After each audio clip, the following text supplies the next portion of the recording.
देखिए, ये 23 दिसंबर से लेके 17 जनवरी तक ये हमारी इनकलाबी जिद्दोजहद का पहला फेज था। और उसमें पहले फेज में जितनी कामयाबी अल्लाह रब्बुल इज़्ज़त ने अता की वो आप उसका तसव्वुर नहीं कर सकती। एक ऐसी कौम जिसके साथ 65 साल से धोखा हो रहा है और उसे बेखबरी, लाइल्मी, बेशऊरी, बेबसी और बेकसी की नींद सुला दिया गया है। उन्हें अपने आईनी हुकूक तक का इल्म नहीं है, जमहूरी हुकूक का इल्म नहीं है और भेड़ बकरियों की तरह उस कौम को हाँका जा रहा है। ठीक है। और हुक्मरान नस्ल दर नस्ल उनका इस्तेसाल कर रहे हैं और उन्हें अपनी पर्ची की अहमियत का भी शऊर नहीं है।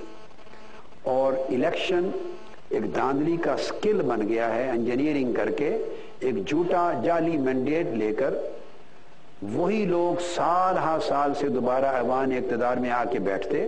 ठीक है। और मुल्क और कौम की दौलत को लूटते और अवाम की तकदीर का मजाक उड़ाते हैं। अब 23 दिसंबर से 17 जनवरी तक जो फर्स्ट फेज था उसके जरिए कौम को पहली मर्तबा ये शऊर मिला है, आइन का शऊर। 1970 में जुल्फ़िकार अली भुट्टो मरहूम, उनकी स्ट्रगल से कौम को सियासी शऊर मिला था, गरीब लोगों को। ठीक है। पहली बार कि वो उठे और अपने हुकूक के लिए आवाज बुलंद करें। 42 साल के बाद इस कौम को दरमियान में किसी ने आइन का शऊर नहीं दिया। अवाम को अपने सियासी हुकूक का, आइनी हुकूक का, असल जमहूरियत का शऊर नहीं दिया। इस अरसे में कौम एजुकेट हुई, उनको आइन के आर्टिकल 62-63 को अज खुद इतना शऊर मिला कि एक हल चलाने वाले किसान से लेकर रेडी लगाने वाले मजदूर तक इस कौम के हर फर्द को यह शऊर मिला कि 62 और 63 ये दो आर्टिकल हैं जिनके जरिए उम्मीदवार और क़यादत की अहलियत और नाअहलियत को परखा जाता है। ठीक है। तो और ये वो आर्टिकल्स हैं जिसके जरिए हम किसी को मुस्तरद कर सकते हैं, ये हमारा राइट है, आइन ने हमें शऊर दिया है। अब हर शख्स को ये शऊर बेदार हो गया है। उसके बाद फिर लॉन्ग मार्च के जरिए न सिर्फ शऊर की बेदारी की, अवेयरनेस दी, फिर उनको उठाया। लेकिन आपके वो मुतालबा कहाँ गए डॉक्टर साहब? मैं अर्ज करता हूं, मैं अभी मुतालबा अभी चल रहे हैं, ये सफर खत्म नहीं हुआ मेरा।